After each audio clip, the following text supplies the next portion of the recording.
अस्सलामुअलैकुम स्टूडेंट्स, उम्मीद है कि आप सब बख़ैर होंगे। आज का हमारा ये सबसे पहला क्लास है उन स्टूडेंट्स के लिए जो इंटर की तैयारी कर रहे हैं, इंटर के लिए आप पढ़ाई कर रहे हैं। ये क्लास 12 का हमारा आज का सबसे पहला सेशन, पहला क्लास है हमारे यूट्यूब चैनल में। और आपके सामने हम लेकर आए हैं आपके निसाब कहकशा हिस्सा दोम का सबसे फर्स्ट चैप्टर। जो फर्स्ट चैप्टर है क्या है, वो खाका निगारी है। खाका निगारी जिनको लिखा था, इनका राइटर है मिर्ज़ा फ़रहतुल्लाह बेग। फ़रहतुल्लाह बेग बहुत ही मशहूर राइटर हैं, बहुत ही फेमस हैं। इन्होंने खाका निगारी जो लिखा कहानी है नज़ीर अहमद की कहानी, कुछ मेरी कुछ उनकी ज़बानी, जो कि खाका निगारी की दुनिया में बहुत फेमस हुआ, बहुत ही इम्पोर्टेंट है और ये आपके एग्ज़ाम के लिए भी स्टूडेंट्स बहुत ही महत्वपूर्ण है। तो चलते हैं आज हम अपना क्लास चालू करते हैं। देखेंगे कि मिर्ज़ा फ़रहतुल्लाह बेग ये कौन थे, इन्होंने किस तरह से खाका निगारी को लिखा डिप्टी नज़ीर अहमद के ऊपर, और खाका निगारी कैसे कहते हैं उस चीज़ को भी हम समझेंगे और जानेंगे। तो चलते हैं खाका निगारी आज का हमारा क्लास। देखिए खाका निगारी किसे कहते हैं, ये हमने पूरी कहानी से, पूरे सब्जेक्ट से जो खाका निगारी है नज़ीर अहमद की कहानी कुछ मेरी कुछ उनकी ज़बानी, उसके अंदर से हमने सिर्फ पॉइंट्स को उठाया है, लिखा है आपके लिए, ताकि आपको फ़ायदा हासिल हो सके। अगला जो हमारा वीडियो होगा वो सवाल जवाब पर होगा, उसमें आपको भरपूर फ़ायदा होने वाला है। देखिए पॉइंट है, किसी शख्सियत की तहरीरी तस्वीर कशी ही खाका निगारी है। सवाल है कि खाका निगारी किसे कहते हैं। तो खाका निगारी क्या है, किसी भी शख्सियत की तहरीरी तस्वीर कशी को ही खाका निगारी कहते हैं। यानी समाज में, आपके समाज में कोई शख्स है, कोई इंसान है, उसकी ज़िंदगी कैसी है, ज़िंदगी में कैसे वो रहता है, उनकी आदतें कैसी हैं, उनके अतवार तौर तरीके क्या हैं, उनके अखलाक क्या हैं, उनके अखलाक के बारे में उनकी पूरी ज़िंदगी की किसी एक ख़ास पहलू के ऊपर लिख देना, और किसी एक ख़ास पहलू के ऊपर लिख करके उनकी पूरी ज़िंदगी की हालत और उनके पूरे कैरेक्टर को साबित करना कि वो किस तरह के इंसान है, बस उसे ही क्या कहते हैं, खाका निगारी कहते हैं। ठीक है। अगर खाका में बैक वक्त खुद नविश्त, सवाने, याद निगारी, इंशाइया और अफसानों के साथ साथ मजमून के अज्जा शामिल होते हैं। ये दूसरा पॉइंट क्या है, खाका निगारी में जो है ना, ये खाका निगारी जो कहानी है, खाका निगारी में क्या होता है, एक कहानी में, एक खाका निगारी में बैक वक्त यानी एक ही साथ में जिस इंसान के, जिस शख्सियत के ऊपर खाका निगारी की जाए, लिखा जाए, एक ही साथ में, एक वक्त में उस कहानी में क्या होता है, उनकी खुद की ज़िंदगी के बारे में, खुद नविश्त कहते हैं, खुद के बारे में, सवाने यानी उनकी ज़िंदगी की हालात क्या है, उनकी ज़िंदगी के बारे में, याद निगारी, उनकी इंशाइया, और साथ ही साथ में खाका निगारे में क्या था, अफसानों के साथ साथ अफसाने, खाका निगारे में अफसाने भी बयान होते हैं, उनकी कहानी, ज़िंदगी की कहानी, जो कि कहानी अच्छी होगी, खुशगवार कहानियाँ होंगी, खुश करने वाली होंगी, ताज्जुब में रखने वाली कहानी होंगी, अफसाने। और मजमून निगारी के भी अज्जा होते हैं खाका निगारे में, ये सारी चीज़ें बैक वक्त पाई जाती हैं। ठीक है। ये देखिए अगला पॉइंट है, बेहतरीन खाका वही होगा जिसमें सवाने, आंखों देखे वाक़यात, शख्सियत के दिलचस्प पहलू, साहिब खाका की असल कदर कीमत तयन हो, कदर कीमत का तयन हो। ये थोड़ा सा मेन पॉइंट है, आप इसको जहन नशीन करेंगे।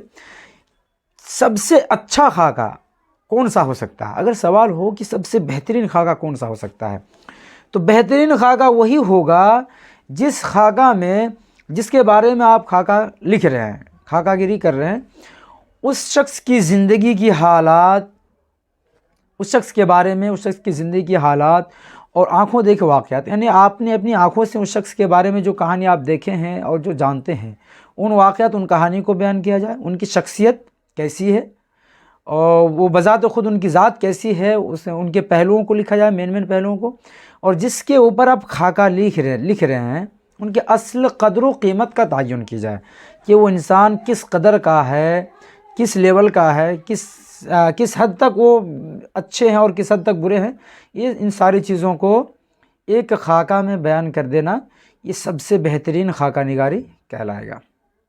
ठीक है, ये देखिए, मिर्ज़ा फ़रहतुल्लाह बेग ने अपने उस्ताद डिप्टी नज़ीर अहमद का खाका डॉक्टर नज़ीर अहमद की कहानी कुछ मेरी कुछ उनकी ज़बानी के उन्वान से लिखा, जिसे खाका निगारी की तारीख़ में शाहकार तस्वुर किया जाता है।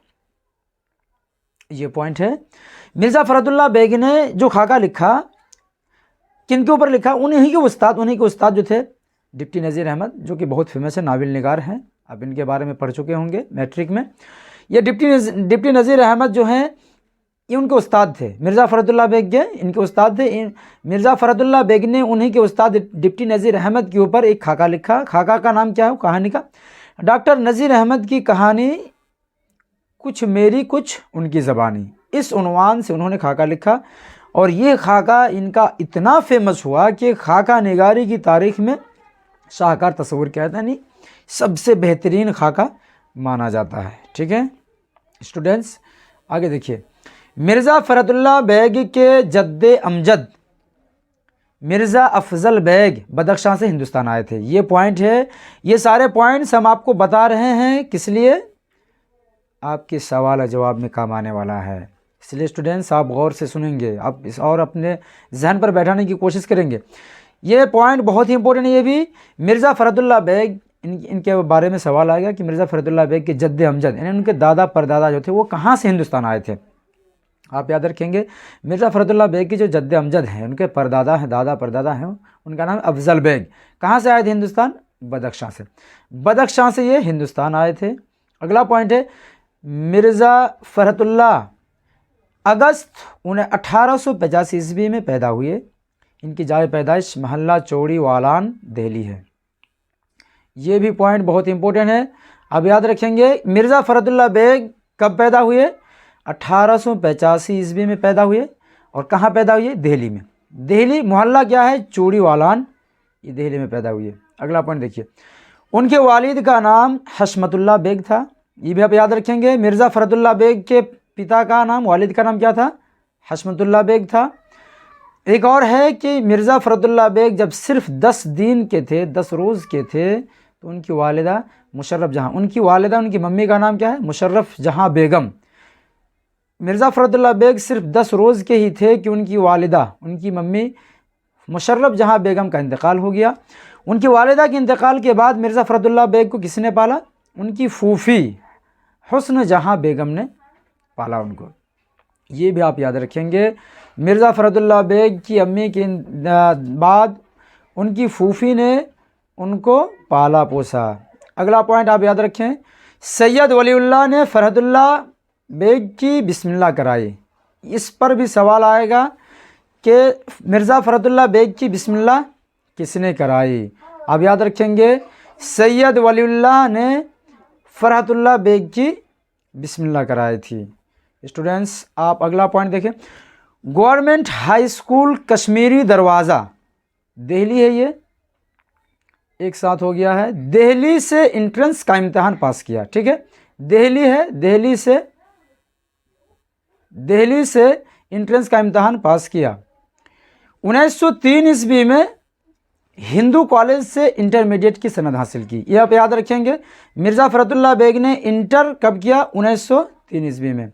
अगला पॉइंट है, सेंट स्टेफनस कॉलेज से बीए किया और 1908 ईस्वी में हाई कोर्ट में मुतरजिम हुए। ये भी पॉइंट याद रखेंगे आप। 1908 ईस्वी में हाई कोर्ट में मुतरजिम रहे। अगला और कुछ पॉइंट्स आपके लिए है मिर्ज़ा फ़रहतुल्लाह बेग के ऊपर और इस कहानी के ऊपर, आप याद रखेंगे। देखिए अगला पॉइंट है, 1939 ईस्वी में हाई कोर्ट के इंस्पेक्टिंग अफसर बने। ये आप याद रखेंगे। हाई कोर्ट के इंस्पेक्टिंग अफसर कब बने मिर्ज़ा फ़रहतुल्लाह बेग? 1939 ईस्वी में। 1939 ईस्वी में क्या बने? हाई कोर्ट के इंस्पेक्टिंग अफसर बने। और 1942 ईस्वी में इसी वजह से क्या हुआ? सबकदोश हुए, यानी उनका रिटायर हुआ। ठीक है, अगला बंदी, मिर्ज़ा फ़रहतुल्लाह बेग की शादी कब हुई? सवाल इस पर आ सकता है कि मिर्ज़ा फ़रहतुल्लाह बेग ने कब शादी किया। तो उनकी शादी कब हुई थी? अगस्त 1908 ईस्वी में। ठीक है, याद रखेंगे। अगस्त 1908 ईस्वी में उन्होंने शादी किया किनके साथ? उन्हीं के चचा साजिद बेग की लड़की नसीमा सुल्ताना से। इनकी पहली शादी है, याद रखेंगे। मिर्ज़ा फ़रतुल्लाह बेग ने 2 शादियां की। पहली शादी उन्होंने जो की है उनकी चचा की लड़की नसीमा सुल्ताना से हुई। उनके इंतकाल के बाद दूसरा निकाह उन्हीं की पहली बीवी जो नसीमा सुल्ताना है उन्हीं की बहन हमीदा सुल्ताना से उनका दूसरा निकाह हुआ। अगला पॉइंट, फ़रहतुल्लाह बेग का इंतकाल 27 अप्रैल 1947 ईस्वी को हुआ। ये भी आप याद रखेंगे। फ़रहतुल्लाह बेग का इंतकाल कब हुआ? 27 अप्रैल 1947 ईस्वी। ये 1947 वही ईस्वी है, वही साल है जिस साल को हमारा मुल्क हिंदुस्तान अंग्रेज़ों की ग़ुलामी से आज़ाद हुआ, याद रखेंगे। मिर्ज़ा फ़रहतुल्लाह बेग ने मज़ामीन लिखे, ये देखिए ये पॉइंट है। मिर्ज़ा फ़रहतुल्लाह बेग ने मज़ामीन लिखे, अदीबों के हालात लिखे, ठीक है। हाँ, शायरी भी उन्होंने की, लेकिन उनकी शोहरत का असल दारो मदार क्या है? उनके बेमिसाल खाके।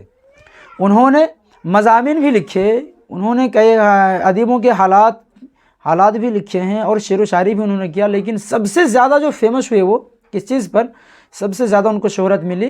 उनकी बेमिसाल खाका निगारी के ऊपर। खाका निगारी बेमिसाल क्या है? सबसे ज़्यादा मशहूर हुआ उनका खाका निगारी क्या? डॉक्टर नज़ीर अहमद की कहानी कुछ मेरी कुछ उनकी ज़बानी। ये जो खाका निगारी इन्हीं पर मुनहसिर हैं उनकी शोहरत। उन्होंने कई मज़ामीन भी लिखे। मज़ामीन में से सबसे फेमस जो मज़मून है वो है मज़ामीन फ़रहत, याद रखेंगे। ये मज़ामीन फ़रहत जो किताब है मज़मून निगारी की, इस पर उन्होंने कितनी किताबें कितनी जिल्दों पर शाये किया? 7 जिल्दों में ये मज़मून निगारी शाये हुआ। उनकी दीगर किताबें और भी कई किताबें हैं, उनमें से क्या है? इंशा है, दीवान यकीन है, दीवान नज़ीर है, मेरी दास्तान और मेरी शायरी बहुत ही अहम है। ये उनकी कई दीगर किताबें हैं, ठीक है।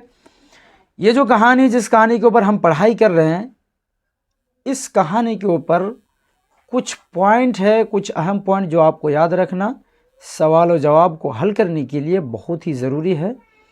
वो हमने आपके लिए लिखा है शॉर्टकट अंदाज में। देखिए, नज़ीर अहमद की कहानी कुछ मेरी कुछ उनकी ज़बानी, ये जो कहानी है उस कहानी के अंदर कैरेक्टर क्या क्या है, किस किस ने क्या रोल अदा किया, वो हमने आपके लिए लिखा। देखिए, सबसे पहला पॉइंट में फ़रहतुल्लाह बेग और मियाँ दानी दोनों साथी थे। इस कहानी में जो कहानी आप पढ़ेंगे नज़ीर अहमद की कहानी कुछ मेरी कुछ उनकी ज़बानी, इस कहानी में फ़रहतुल्लाह बेग और उनके एक साथी कौन है? मियाँ दानी। ये दोनों क्या थे? ये दोनों साथी थे। दोनों मौलवी साहब यानी डिप्टी नज़ीर अहमद के दोनों शागिर्द रहते हैं, ठीक है। तो डिप्टी नज़ीर अहमद मौलवी साहब होते हैं। दोनों मौलवी साहब यानी डिप्टी नज़ीर अहमद के यहाँ पढ़ने के लिए जाते थे। सवाल आएगा कि फ़रहतुल्लाह बेग और मियाँ दानी दोनों मौलवी साहब के यहाँ किस लिए जाते थे? तो किस लिए? पढ़ने के लिए जाते थे। फ़रहतुल्लाह बेग की सर्फ और नहू बहुत कमज़ोर थी। ये भी आपको पॉइंट याद रखना कि सर्फ और नहू किसकी कमज़ोर थी? फ़रहतुल्लाह बेग की कमज़ोर थी कि मियाँ दानी की कमज़ोर थी? किन की कमज़ोर थी? तो सर्फ और नहू में ये फ़रहतुल्लाह बेग जो हैं सर्फ और नहू की किताब में बहुत कमज़ोर थे और एराब में हमेशा गलती किया करते थे। कौन? फ़रहतुल्लाह बेग। याद रखेंगे, पॉइंट है, सवाल जवाब में आपका काम आने वाला है। मिर्ज़ा फ़रहतुल्लाह बेग की सर्फ और नहू बहुत कमज़ोर थी, एराब में हमेशा क्या करते थे? गलती क्या करते थे। नसर को तो संभाल लेते थे। कौन?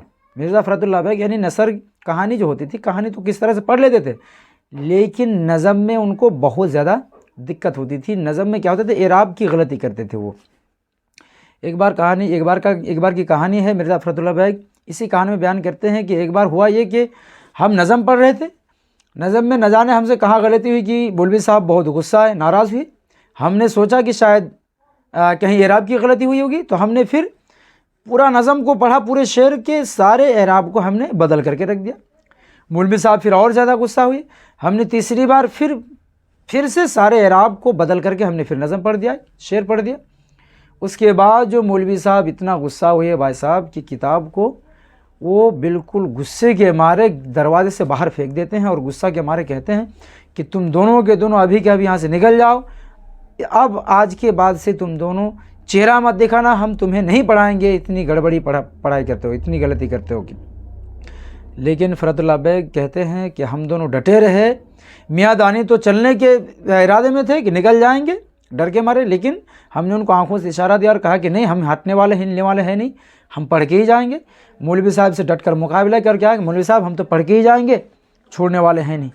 तो आखिरकार होता क्या है कि मौलवी साहब यानी डिप्टी नज़ीर अहमद को हार माननी पड़ती है। फिर कहता अच्छा भाई चलो ठीक है, किताब उठा लाओ, हम पढ़ाते हैं। आखिरकार पढ़ाते हैं। फिर आखिर में होता है कि नज़ीर अहमद यानी उस्ताद जो होते मौलवी साहब, उन दोनों की तारीफ़ करते और कहते हैं कि तुम दोनों जैसा शागिर्द अल्लाह हर किसी उस्ताद को दे।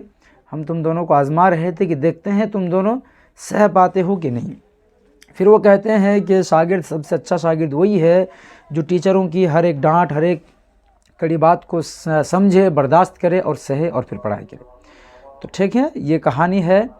तो कहानी है मिर्ज़ा फ़रतुल्लाह बेग की कि वो नहू और सर्फ में कमज़ोर थे, एराब की गलती क्या करते थे। मियाँ दानी उनका कुछ अलग ही मामला था। मियाँ दानी बिल्कुल ऑपोजिट थे, यानी वो एराब की गलती नहीं करते थे। एराब तो बहुत अच्छे से पढ़ते थे वो, लेकिन शेर को नसर पढ़ते थे। देखिए ये कहानी है। मियाँ दानी जो है वो शेर को नसर की तरह नहीं, कहानी की तरह पढ़ते थे, शेर को शेर के अंदाज में नहीं पढ़ते थे। एक आखिरी पॉइंट आपके लिए हमने लिखा, एक और टीचर उस्ताद थे, ये एक और क्या कहते शागिर्द थे, मिस्टर रेज़ा।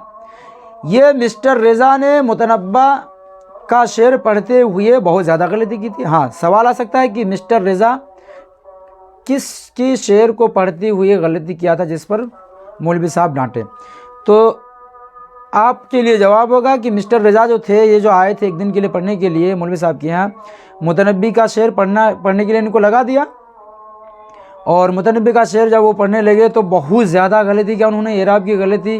फ़रतुल्लाह बेग कहते हैं कि हमसे हम कहाँ गलती करते हैं, गलती तो उन्होंने बहुत ज़्यादा की, इतनी ज़्यादा गलती की कि बहुत डांट पड़ी उनको।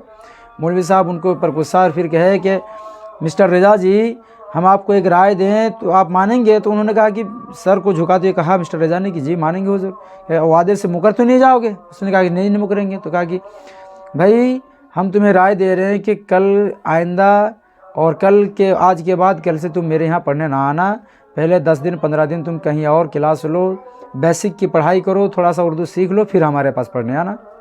इस तरह से उनको हटा देते। दोबारा से मिस्टर रेज़ा पढ़ने के लिए वो नहीं आते हैं। ठीक है, ये थी कहानी हमारी नज़ीर अहमद की कहानी, कुछ मेरी कुछ उनकी ज़बानें, जिनके राइटर हैं मिर्ज़ा फ़रतुल्लाह बेग। उन्हीं की ज़बानी हमने आज की पढ़ाई की, कुछ सीखा, कुछ जाना। और इसी सबक के ऊपर हमारा इंशाअल्लाह अगला वीडियो आएगा, सवाल और जवाब के ऊपर, इसी के पैटर्न पर रहेगा। स्टूडेंट्स, ये जो आप देख रहे हैं ये हमारा यूट्यूब चैनल है न्यू उर्दू दुनिया नाम से। आप सभी से एक रिक्वेस्ट है कि आप सभी हमारे इस चैनल को, न्यू उर्दू दुनिया, इस चैनल को आप सब्सक्राइब करें, ताकि हम जो भी कोई नया वीडियो बनाएं आपके लिए फ़ौरन आपके पास, आपके मोबाइल में सबसे पहले पहुंच आ रहा, हम हमारे वीडियो से हमारे बड़ा सा फ़ायदा हासिल कर सकें।